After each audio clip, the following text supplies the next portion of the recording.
Have you ever wondered how your sales performance compares against your competitors and peers? The B2B Sales Benchmark Report provides the definitive guide to what success looks like in 2021. See how you compare in terms of win rate, sales cycle, average deal value, relationships, and engagement. You can see the results and get the full report at ebsta.com/B2B-sales-benchmarks.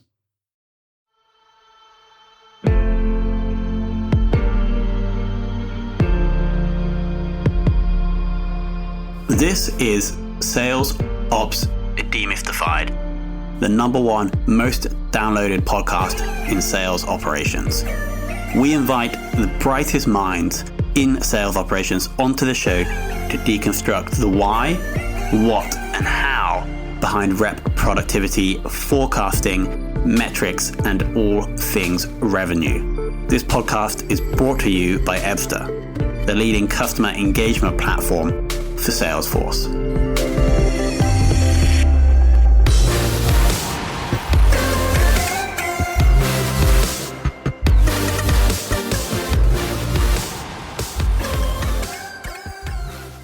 Hello and welcome to another very special episode of the Sales Ops Demystified podcast.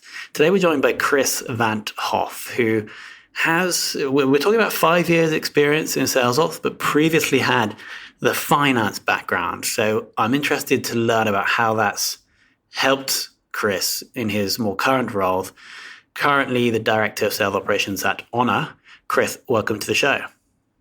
Thank you so much for having me. And I want to kick off by understanding that transition between finance and sales ops. Why did you do that? And did it turn out to be a good decision? Yes. So when I was in college, I didn't know what I wanted to be when I grew up. So by default, I kind of just went to business school and said, hey, this seems like you can get a good job. And ended up in finance because I like numbers. And, finance was good. Again, learned a lot of good basics around analysis, but I didn't find it all that interesting. But I was very fortunate. I've always had a lot of experience working in early stages. And when you work in early stage companies, you tend to get a lot of exposure to different parts of the business. And the first early stage company that I worked for, Bronto, they let me be the Salesforce admin despite no previous experience working in Salesforce. And I really liked that aspect of the job. I realized that, everyone likes to do strategy. In finance, you get to do some, but I didn't like the parts where I was stuck working with technical folks. Like I didn't know what engineering was doing or how to push back on budgets, anything like that. But when it came to sales, it was great because I understood kind of what is sales trying to do. There are numbers here that I can understand and I can figure out what's happening and then add my 2 cents as far as like, what's our strategy and how can I help inform that? Got it. So you were exposed to sales data whilst in finance, and that was the part of the finance role that you liked the most. Yep. And then just the other pieces of it, just getting to work in Salesforce, it was something new. It was kind of these skills that there's this role that I didn't realize that was out there in college. And I would love to see colleges, especially business schools, start to, look for opportunities, because sales ops to me is something that, again, a lot of business school students aren't even aware exists, but it's becoming a bigger and bigger part of a lot of businesses. And you get exposure to so many different areas of the business because of the, what you're asked to do, that it's actually a really great first job out of college, in my opinion. So I would love to see business schools have a course or something that emphasizes sales ops, because I'd be happy to work with them. If there's any academics out there working in a business school, I'd be happy to talk to them and help develop a sales ops course. For sure, even if it's just like a 6-week lecture series, because it teaches, they're going to understand the commerciality, the commercial side, but also the operation side. I'm sure they have like ops courses. I totally agree, Chris. So if anybody is listening and you are anything to do with the business school, reach out to Chris. And maybe we will have sparked the first ever sales ops course in business school. Anyway, back to the topic. Focusing on Honor now, could you share a little bit more about the sales tech stack that you're currently running? Yep. So just for a little bit of context, I've primarily worked in early stage B2B companies. So a lot of my experience is going to be relevant to that area. And in my experience with B2B sales, early stage companies, I try to keep things simple. There are a million tools out there, but until you've got the basics down, and you can do a ton on just with Salesforce. So until you've got that down where people feel comfortable with your dashboards, data entry, that kind of thing, I'm not a huge fan of diving into other tools. But there are a couple that, for example, we use Mixmax for our sales team to do emailing, and that tracks opens, reads, all that stuff. But beyond that, we don't really use much besides Salesforce and Mixmax. We have Troops too, which is kind of an alert system for our Slack. But for the most part, we keep it to the basics, and that's worked for us pretty well. Cool, nice and lean. Now I want to talk about the last few months. Obviously, quite a lot have changed. Yep. How have you and the reps adapted to a more remote operation, and what have been the challenges? Yeah. I mean, the good thing working with sales, and you're seeing this more and more, is a lot of sales team works remote anyway. So it's not as much of an adjustment from the perspective of working together. I have seen people use Zoom more and use their video more, which is good because we do need that face-to-face interaction. The real challenge is in working with clients, or in our case, partners. So our business model is a little bit unique in that we do non-medical in-home care, but we work with local independent agencies where they're out there in the community, and then we manage the workforce, the care pros. So we're looking for these partnerships with local agencies, and that requires a lot of trust. They've built these businesses themselves, and for them to say, "Hey, yeah, I'm going to partner with Honor and give up my operations," that's a big decision. And it's a lot harder to build trust and rapport over a conference call. People get distracted.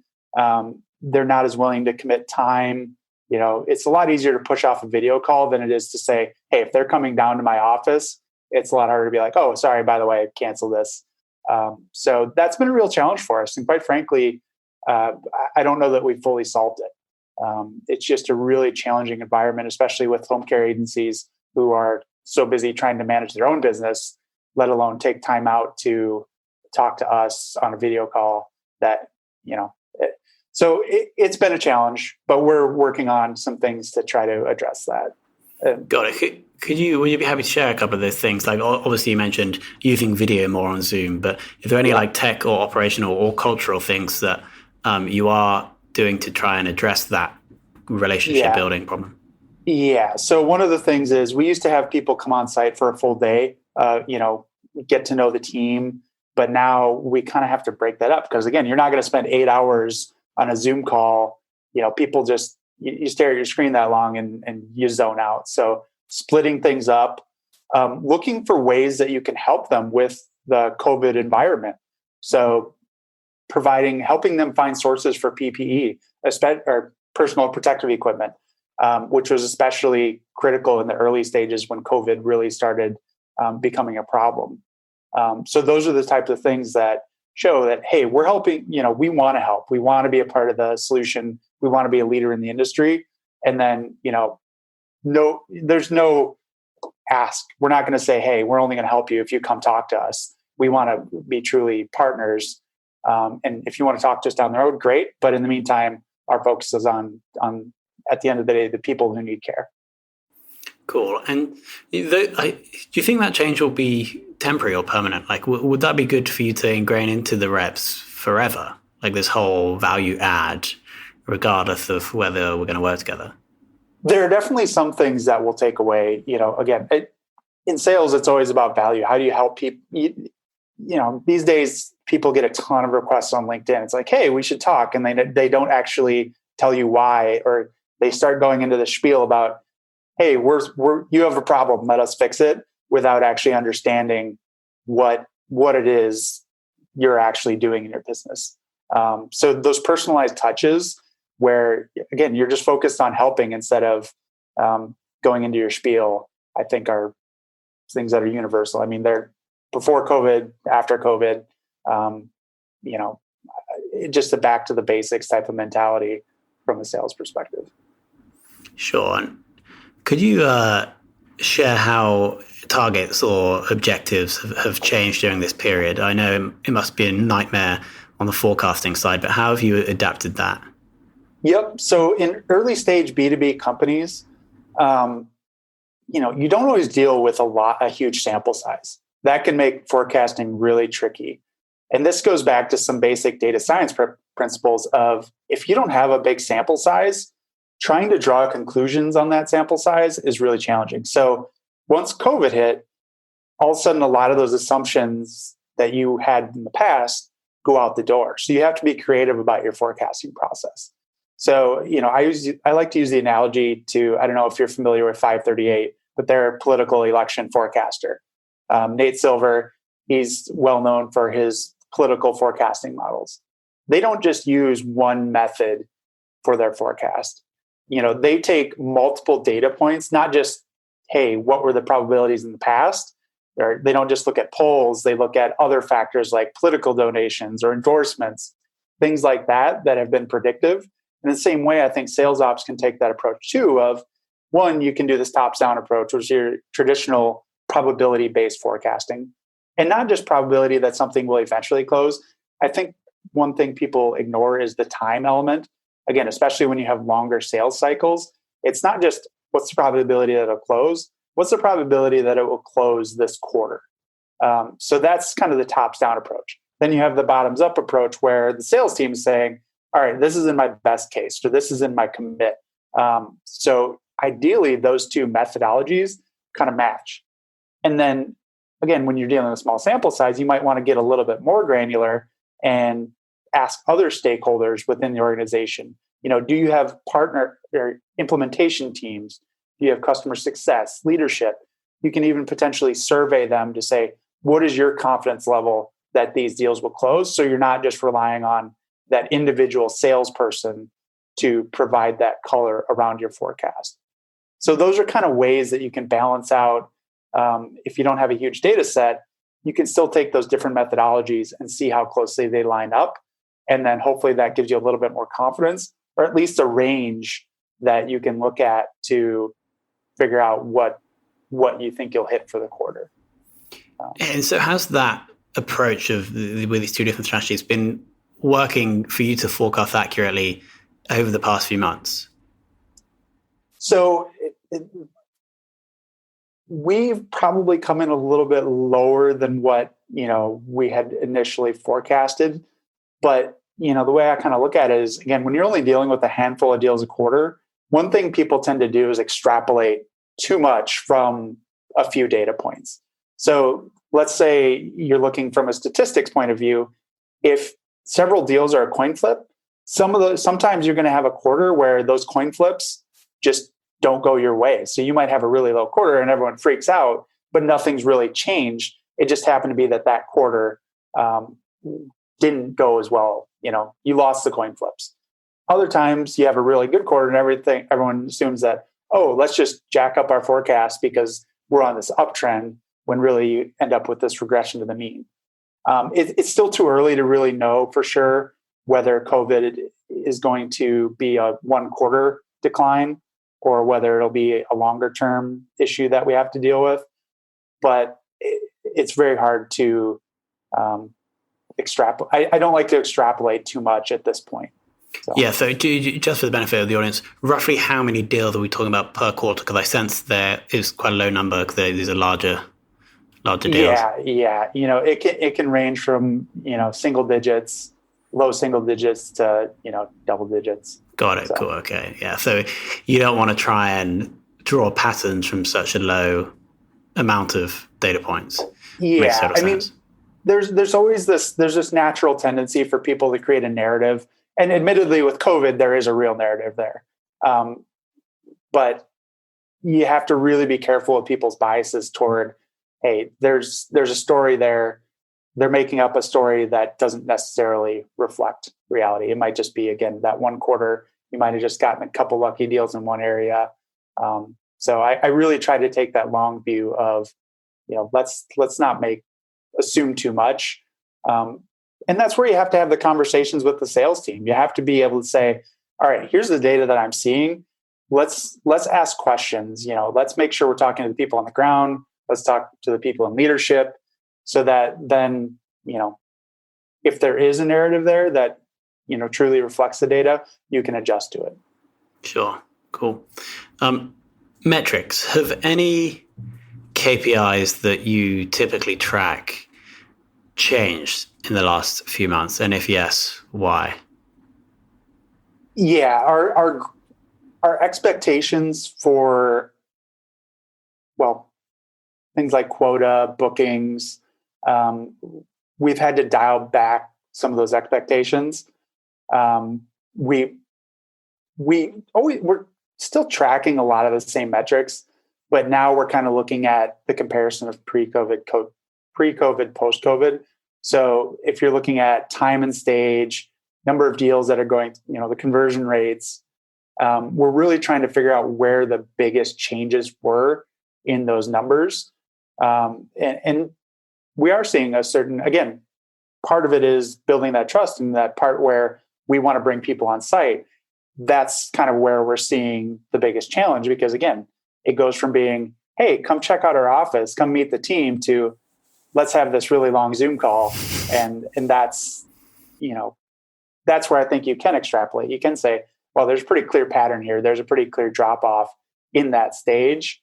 So that's where we should focus our that's the new bottleneck. So how do we solve that bottleneck? Sure.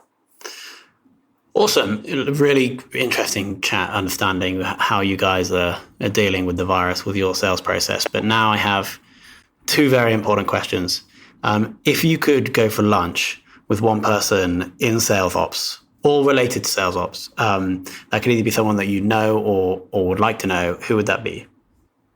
So this is where one of the things from a sales ops perspective is, I don't know exactly how, I don't know what the day is that you could pinpoint that said sales ops came into existence and now it's this big thing. Salesforce obviously was kind of a game changer and I would argue, probably created this function.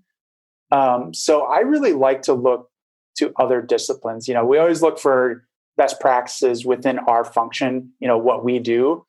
But because sales ops encompasses so many different roles, you're a product manager in the sense that you're creating the Salesforce instance. You own the UI for Salesforce for your sales team. You're a data scientist because you own collecting data and turning it into insights and action. All these in finance, you're doing variance analysis. So for me, I really like to go outside the sales ops world and look for people who are experts in those other areas, just because it broadens those horizons, broadens those conversations.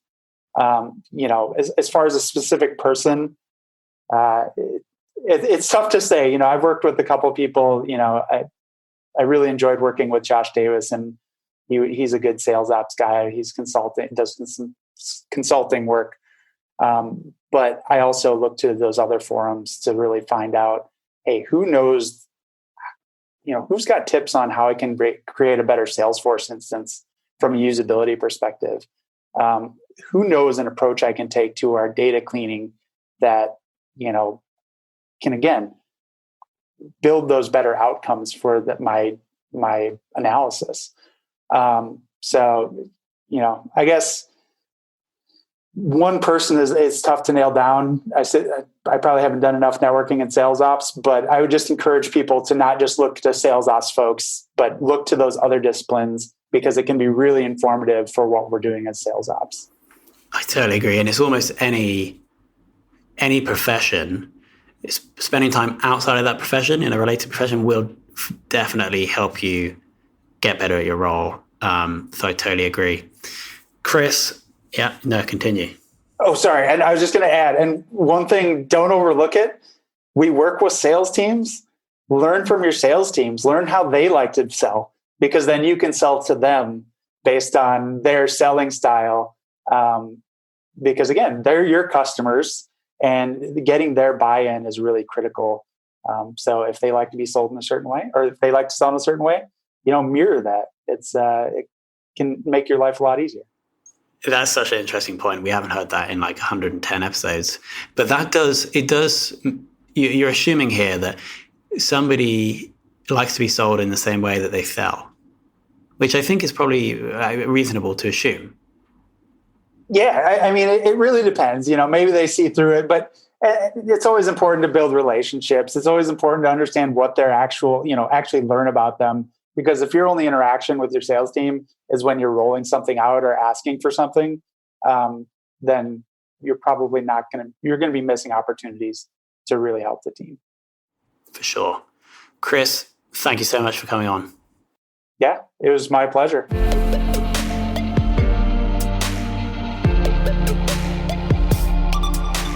Thank you for listening to this episode of the Sales Ops Demystified podcast. If you are listening on a podcast listening application, then please subscribe, rate, and review. And if you have any questions about the show, if you know a guest, or if you have any questions about sales operations, just hit me up at tomhunt@ebster.com. That's tomhunt@ebster.com.